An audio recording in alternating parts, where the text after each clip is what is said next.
মিছা কোৱাৰ পাছতো তুমি মোৰ ওচৰত ক্ষমা বিচাৰি আহিছা। ইমান সাহস! এই সাহস আৰু জ্ঞান আপোনাৰ অৱদান গুৰুদেৱ। আপোনাৰ শিক্ষাৰ দীক্ষাই মোৰ চকু মেল খুৱাইছে গুৰুদেৱ। গুৰুদেৱ, মই চিঞৰি চিঞৰি কম, মই কোনো ক্ষত্ৰিয় নহয়, মই ৰাধাৰ পুত্ৰ ৰাধে কৰ্ণ। মোৰ বিচাৰ ভুল হ'ব নোৱাৰে। তুমি অভিশপ্ত হ'ব লাগিব। মই তোমাক অভিশাপ দিছো, যাতে তুমি মোৰ পৰা পোৱা কোনো শিক্ষাই উপযুক্ত সময়ত ব্যৱহাৰ কৰিব নোৱাৰিবা।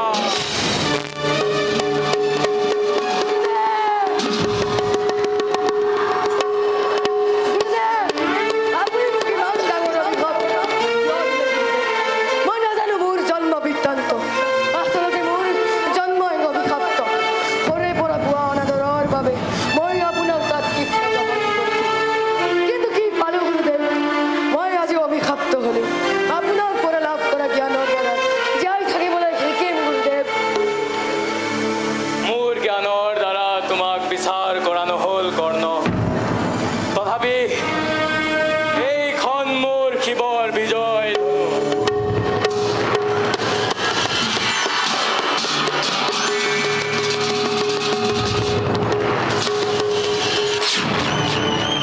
এই ধনুখন মই তোমাক অৰ্পণ কৰিলো। মনত ৰাখিবা, যেতিয়ালৈ এই ধনুখন তোমাৰ হাতত থাকিব, তেতিয়ালৈ পৃথিৱীৰ কোনেও তোমাক পৰাস্ত কৰিব নোৱাৰিব। এৰা কৰ্ণ, এৰা। মই যদিও চিৰঞ্জীৱী, তুমি মোতকৈ শ্ৰেষ্ঠ হবা।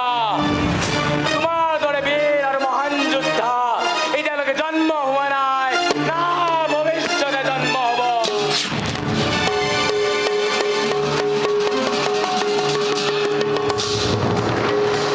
তুমি মৃত্যুঞ্জয়, তুমি দাদা কৰ্ণ।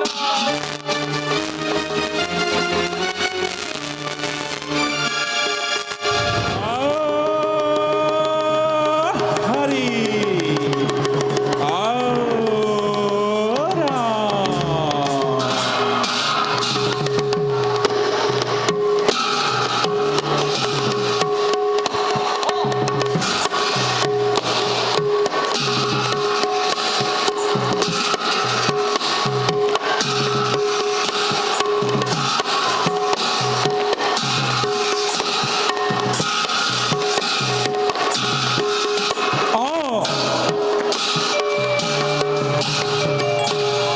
হৰি সভাত প্ৰবেশ কৰে যুধিষ্ঠিৰ চন। আৰে সঙ্গে চলে প্ৰাণ ভাতৃ দেখিতে ভন। ধিনাকি ধিনাকি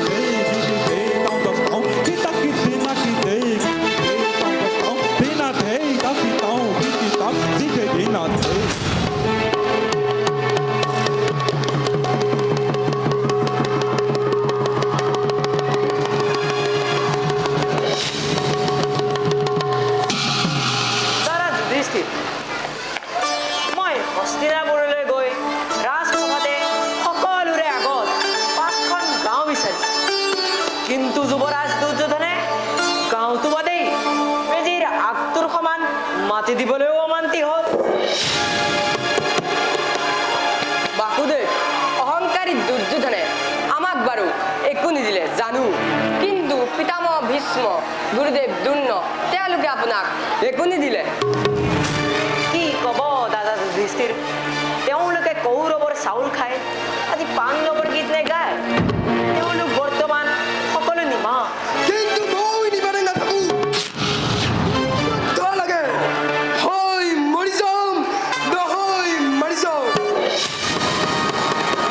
বিপদৰ ধৈৰ্য ধৰা, ধৈৰ্যই মানুহৰ সঠিক ৰাস্তা দেখুৱায়।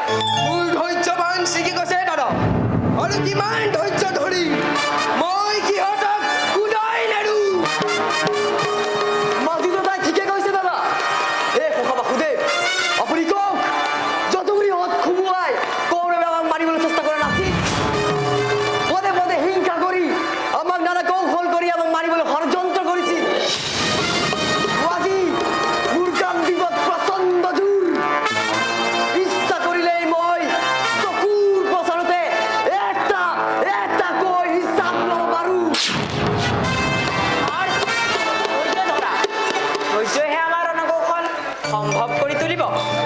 আৰু ধৈৰ্য ধৰি চকুৰ আগতে জীৱনী ৰাস্তা হৰণ মই কেতিয়াও পাহৰিব নোৱাৰো মই পাহৰিব নোৱাৰো দুৰ্যোধন চুকাখন আৰু মামা ককুলিৰ অভিশান্তি চুকাখনৰ ৰক্ত পান কৰি সেই তেজেৰে জীৱনী চলিত থকালৈ মই কেতিয়াও শান্তিত থাকিব নোৱাৰো ভাতৃ বিকুধৰ তুমি ভবাৰ দৰে ইমান সহজ নহয় শত্ৰুপক্ষত আমাতকৈ শ্ৰেষ্ঠ য'ত পিতামহ ভীষ্ম গুৰুদেৱ দ্ৰোণ কুলগুৰু কৃপাচাৰ্য আৰু আচাস্থামা আদি বীৰক পৰাস্ত কৰিব পৰা ক্ষমতা নাই ভীম তুমি ধৈৰ্য ধৰা দাদা আপুনি এতিয়াও মোৰ গান্ধীবাক বিশ্বাস কৰা নাই মোৰ ধনুৰ পৰা ওলোৱা শৰাব ৰোধ কৰিব পৰা সামৰ্থ্য কেইজনৰ আছে সেই মহাৰথীৰবোৰৰ ভিতৰত মই এজন শ্ৰেষ্ঠ মহাৰথী বিশ্বাস কৰিলেই এয়া তোমাৰ অহংকাৰ হ'ব অৰ্জুন গুৰুদেৱ বা পিতামহ ভীষ্মলৈ তুমি জানো ঘৰ মাৰিব পাৰিবা মাৰিবলৈ বাধ্য হ'ম কিয় তেওঁলোক থাকিও সত্য আৰু ন্যায় বিচাৰ নকৰিলে অসত্যৰ পক্ষত জীয়াই থকাতকৈ মৃত্যু শ্ৰেষ্ঠ দাদা আবেগৰ বশৱৰ্তী হৈ হঠাতে সিদ্ধান্ত নলবা হঠাতে লোৱা সিদ্ধান্তই মানুহক বিপদত টিকি ল'ব ভবাৰ দৰে তুমি শ্ৰেষ্ঠ মহাৰথী যদিও কৌৰৱ পক্ষতো আন এজন শ্ৰেষ্ঠ মহাৰথীৰ জন্ম হ'ব। ইতিমধ্যে তেওঁক অংগৰাজ্যৰ ৰজা ঘোষণা কৰিছে বাসুদেৱ আপুনি মহাৰথীৰ কৰ্ণৰ কথা কোৱা নাইতো কৰ্ণৰ গুৰু পৰশুৰামৰ শিষ্য তথাপি ইমান অন্যায় পক্ষত থিয় দিছে এৰা মানুহৰ কৰ্মই কাৰোবাক সম্পৰ্ক গঢ়ি তোলাত সহায় কৰে দুৰ্যোধনে কৰ্ণৰ প্ৰতি কৰা সহায়ৰ বাবে আজি কৰ্ণ কিয় গতিকে সত্য আৰু অসত্য বিচাৰ কৰিব পাৰে যদি কৰ্ণই দুৰ্যোধনৰ বাহিৰে একোৱেই চিন্তা নকৰে আৰু এয়া কৰ্ণৰ জীৱনৰ এক সঠিক বিচাৰ ভবাৰ দৰে বা আমি দেখাৰ দৰে নহয় মানুহৰ মন আৰু নীতি আদৰ্শৰ বাবে জানিবলৈ হ'লে আমি অধ্যয়ন কৰা উচিত তেওঁ যদি ইমানেই জ্ঞানী জানি বা মহাৰথীয়েই হওক তেন্তে তেওঁ জীৱনীৰ ৰাস্তা হৰণৰ সময়ত কিয় মন থাকিব দাদা মই কথা এটা ভাবাত বৰ টান হৈছে তেওঁ কিয় বাৰে বাৰে কৰ্ণক ভাতৃ অৰ্জুনৰ লগত তুলনা কৰি ভাতৃ অৰ্জুনক দুৰ্বল কৰিব এয়া তোমাৰ ভুল হৈছে ভীম বাসুদেৱৰ বিচাৰ বাসুদেৱৰ সিদ্ধান্ত কেতিয়াও ভুল হ'ব নোৱাৰে হে বাসুদেৱ মই আপোনাৰ বিচাৰ কেতিয়াবা ভুল হ'ব পাৰে বুলি কেতিয়াও বিশ্বাস নকৰোঁ কিন্তু কিছুমান বিচাৰে আপোনাৰ মোক বৰ দুৰ্বল কৰি তোলে কেতিয়াবা মোৰো শংকা হয় যেন কৰ্ণ মোতকৈ শ্ৰেষ্ঠ এজন শ্ৰেষ্ঠ মহাৰথী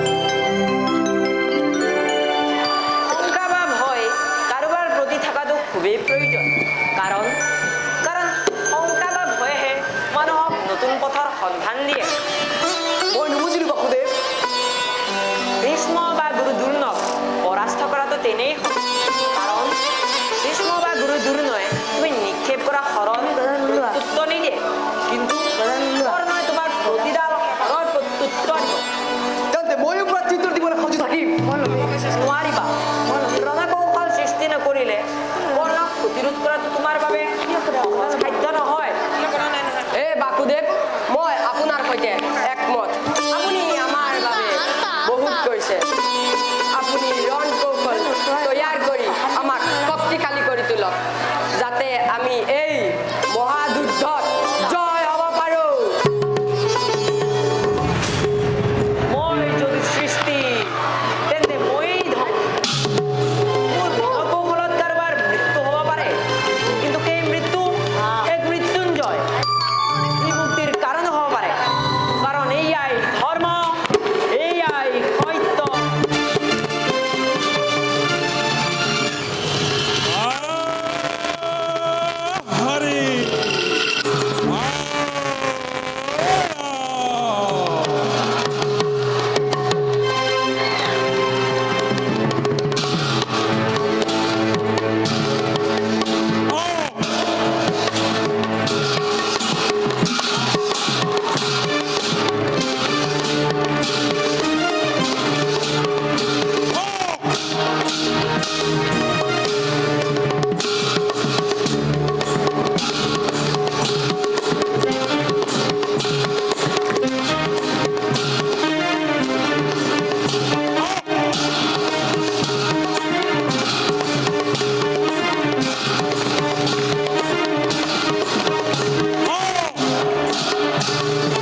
মই গান্ধৰ্ব ৰজা শকুনি।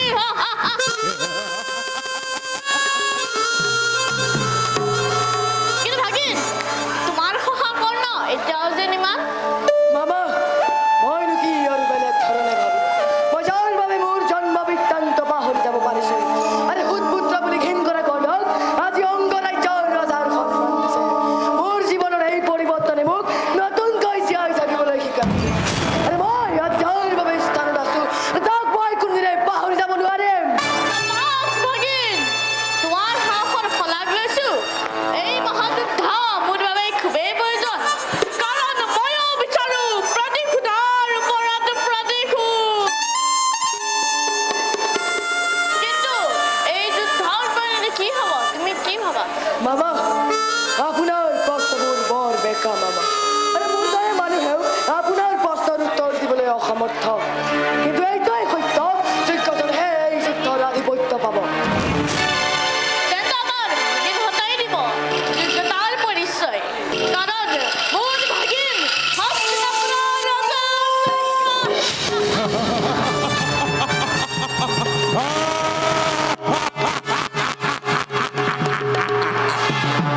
তথাপি আমাৰ ৰণে কৌশল প্ৰস্তুত কৰা উচিত মোৰ দৰকাৰ নাই, য'ত তুমি আৰু আমি একেলগে এই যুদ্ধৰ জয় নিশ্চিত।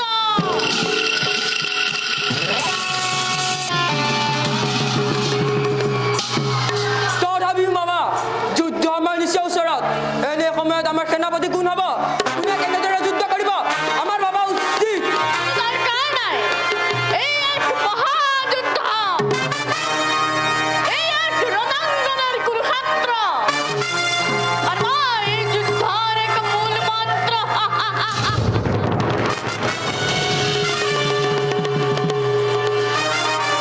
কিন্তু মোৰ জীৱনত ইমান দিনে পুহি ৰখা এটা ডাঙৰ অংক।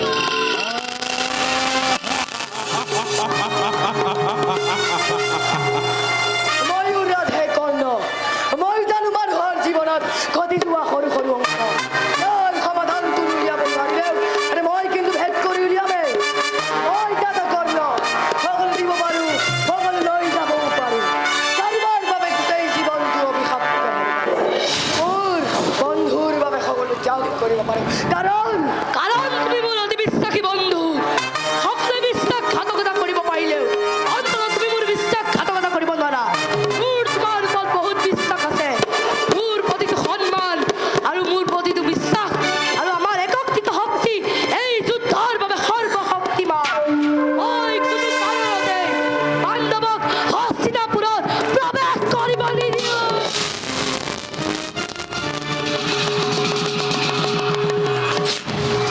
আৰু মই হাঁহি হাঁহি এটা বংশৰ সমাপ্তি চাম, সিহঁতৰ সমাধি ওচৰলৈ যাম আৰু বহু হেঁপাহেৰে চাই মই এটা হাস্য কৰিম, চিঞৰি চিঞৰি সুধিম, কলৈ গলি অ তহঁত? মোৰ দৰে তহঁতো চাগে ক'ৰবালৈ গুচি গলি নহয়।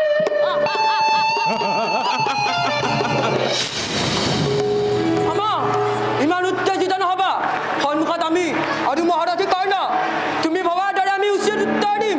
আৰু ভাগিন, সিহঁতক মই একেবাৰে দেখিব নোৱাৰো।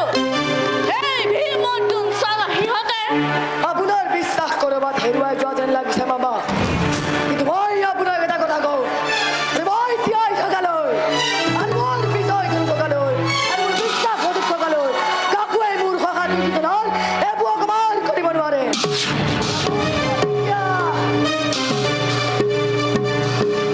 কিন্তু পিতামহ ভীষ্ম সেনাপতি হ'লে তুমি জানো যুদ্ধ কৰিবা? মামা কিয় কিয় যুদ্ধ নকৰিব, যুদ্ধ আমাৰ প্ৰিয়।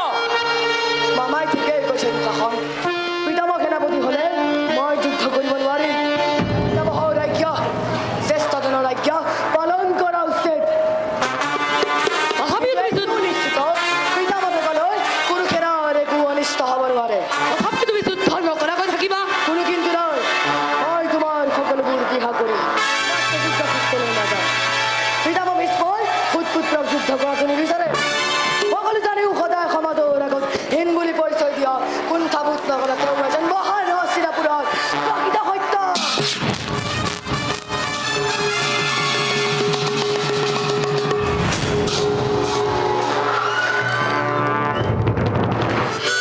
ইমান চেষ্টা কি অথলে যাব পাৰে? ইমান পাপ কি এই ধৰিত্ৰী সহ্য কৰিব পাৰে? মোৰ অজন্মৰ সাধনৰ সফলতা হও সুদূৰ। ধন যুৱৰাজ ৰাজেশ্বৰ মই দিনহীন অন্নহীন, তুমি শত জীৱিত ভাতৃ জ্যেষ্ঠ আৰু মই শত প্ৰেতাত্মাৰ কনিষ্ঠ। তোমাৰ মাজত ইমান প্ৰভেদ, অথচ ইমান আপোন। তুমি মোৰ মৰমৰ ভাগিন আৰু মই তোমাৰ বুদ্ধিদাতা মৰমৰ মামা। কিন্তু মৰমৰ মাজত সোমাই আছে এটা গভীৰ চাপ।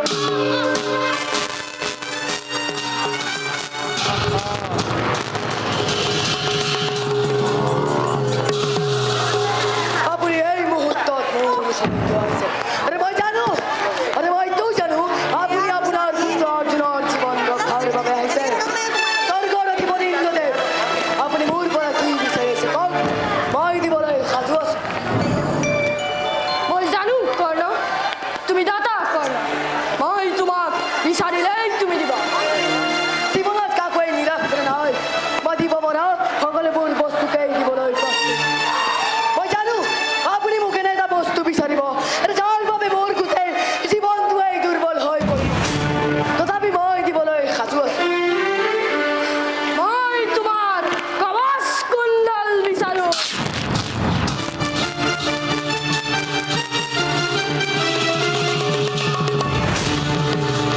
তুমি দিব পাৰিবা স্বৰ্গৰ অধিপতি ইন্দ্ৰদেৱ। যদিও মই অভিশপ্ত, তথাপি কোনদিনে কাকোৱে নিৰাশ কৰা নহয়। মোৰ কৱচ কুণ্ডল আপোনাৰ বাবে যদি ইমান প্ৰয়োজন, তেন্তে মই দিবলৈ প্ৰস্তুত।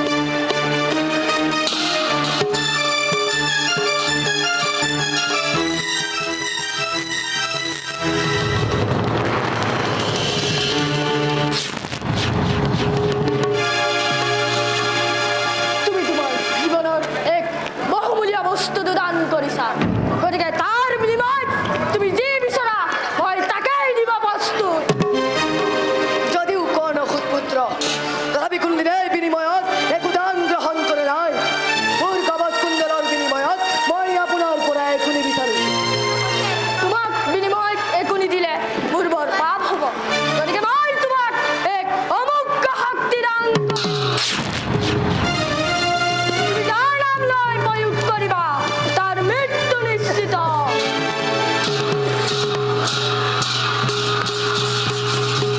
কিন্তু মনত ৰাখিবা, এই শক্তি জীৱনত কেৱল এবাৰহে ব্যৱহাৰ কৰিবা।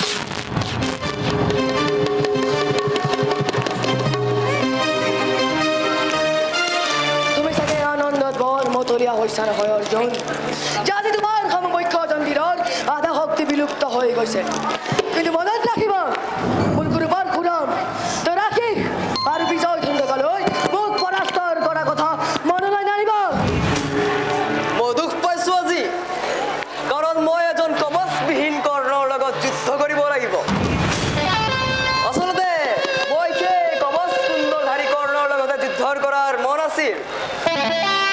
এৰা, কিন্তু ৰাজমাতাৰ কুন্তীৰ পুত্ৰ, তিলকৰ গৰাকী বাসুদেৱৰ ঘনিষ্ঠ, তোমাৰ দৰে এজন মহাৰথীৰ মুখত ইমান অহংকাৰ শোভা নাপায়। কিন্তু মনত ৰাখিব, ইন্দ্ৰৰ এই অমুক্ত শক্তি মই তোমাৰ বাবে সাজু কৰি ৰাখে। আৰু ময়ো সেই দিনটোলে গভীৰ অপেক্ষাৰে বাট চাই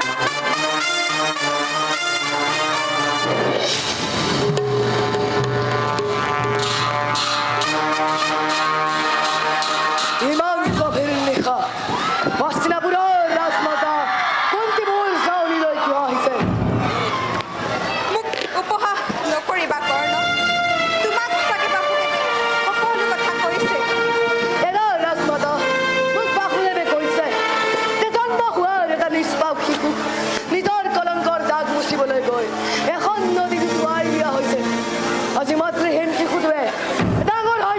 বুলি সম্বোধন কৰিব। আৰে আই দেহ কিবা। তোমাৰ কথা মই উপলব্ধি কৰিছোঁ কৰ্ণ। সেই সময়ত মই নিৰুপায় আছিলোঁ। কিন্তু আজি মোৰ অন্তৰখনে হাহাকাৰ কৰিছে। কাৰোবাক হেৰুৱাৰ ভয়ত নে কাৰোবাক পোৱাৰ আনন্দত? তাই ইচ্ছা কৰিলে তুমি অংগৰাজ্যৰ ৰজা নহয় এই বিশাল হস্তিনাপুৰৰ ৰজা হ'ব পাৰিবা। বিশ্বাসঘাতক, ইমান বিশ্বাসঘাতক মই হ'ব নোৱাৰো। আপুনি জানো জানে পিতামহ ভীষ্ম গুৰুজন্য আজি আমাৰ মাজত নাই। এনে সময়ত আপুনি মোৰ পৰা কি বিচাৰি আহিছে মই নজনা নহয়। হয় কৰ্ণ, তোমাৰ ভুল হৈছে। আৰে ভুল, জন্ম দিলে এগৰাকী মাতৃ মাক হ'ব নোৱাৰে। সন্তানক লালন পালন কৰি ডাঙৰ দীঘল কৰাজনে পৃথিৱীৰ সৰ্বশ্ৰেষ্ঠ মাতৃ।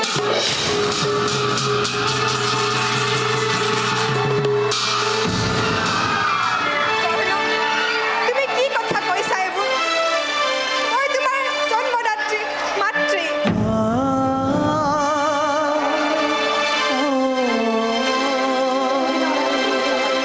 সেইবাবে আপোনাক খেদি পঠোৱা নাই। কাৰণ আপুনি মাক হ'ব নোৱাৰিলেও আপুনি জন্মদাত্ৰী। এই আই বুলি মাতিব নোৱাৰিলেও আপুনি মোৰ। মই তোমাৰ আই কৰ্ণ। তুমি মোৰ জ্যেষ্ঠ। মিছা মিছা এইবোৰ। মই কেতিয়াও কুন্তীয়েই নহয়। মই ৰাধে কৰ্ণ। কওক আপুনি অহাৰ কাৰণ আপুনি মোৰ দৰে অভিশাপ্তৰ পৰা কি বিচাৰি আহিছে? পাণ্ডৱৰ জীৱন। জানো আই জানো আপুনি পাণ্ডৱৰ জীৱন ৰক্ষা কৰিছে। গতিকে মই কৰ্ণই কৈছো, মই ৰাধে কৰ্ণই কৈছো, যুদ্ধত কেৱল অৰ্জুনৰ বাহিৰে বাকী পাণ্ডৱৰে নহয়। যুদ্ধত হয় অৰ্জুন নহয় কৰ্ণৰ সমাপ্তি হ'ব। আপোনাৰ পাণ্ডৱ পাণ্ডৱ হৈ থাকিব।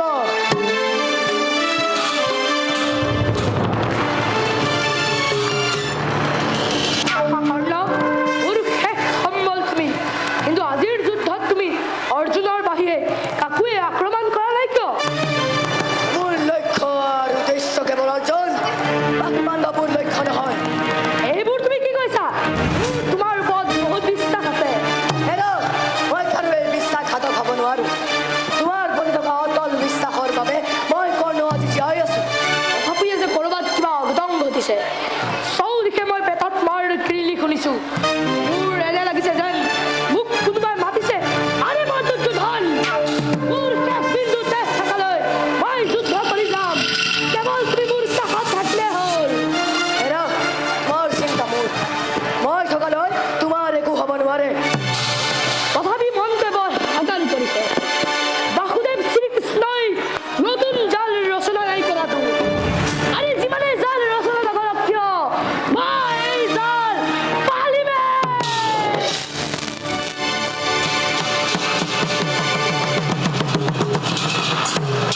চিন্তা কৰিব নালাগে। তুমি কৌৰৱ সেনাবোৰক আগুৱাই লৈ যোৱা আৰু মই অৰ্জুনক বিচাৰি যাওঁ।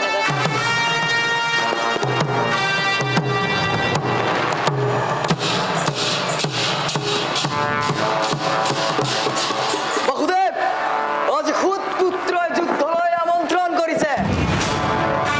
পাৰ আজি এক বৃহৎ আত্মাৰ মুক্তিৰ দিন। আমি তেওঁক মুক্তি দিয়া উচিত। বাসুদেৱ কিছুমান কথাই আপুনি কৰ্ণ মোতকৈ শ্ৰেষ্ঠ বুলি ভাবে।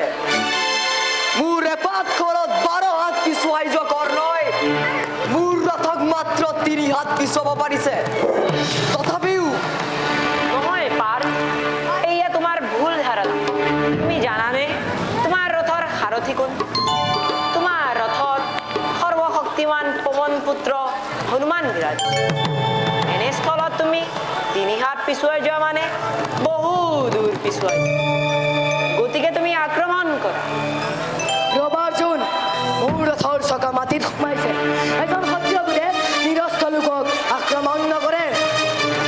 চাই নাথাকিবা অৰ্জুন। হাতত বিজয় ধনু আহিলে তুমি কৰ্ণক একোৱে কৰিব নোৱাৰিবা। বাসুদেৱ তথাপিও এজন নিৰস্ত্ৰ কোনো লোকক কিন্তু নাই। তুমি কাৰ এৰা?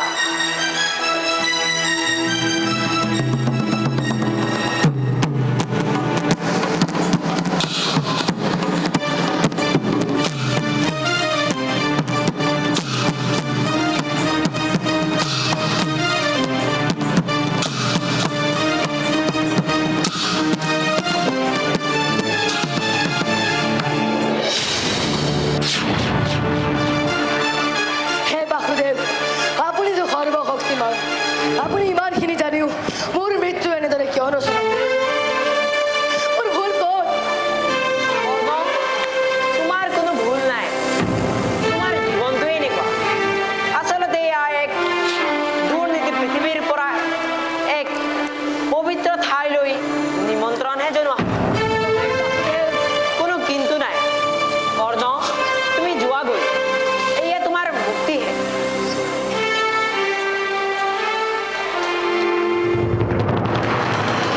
কৰ্ণ, মই আজি বৰ আনন্দিত। তুমি অভিশপ্ত হলেও তুমি আজি অৰ্জ্য। যদিও মই চিৰঞ্জীৱী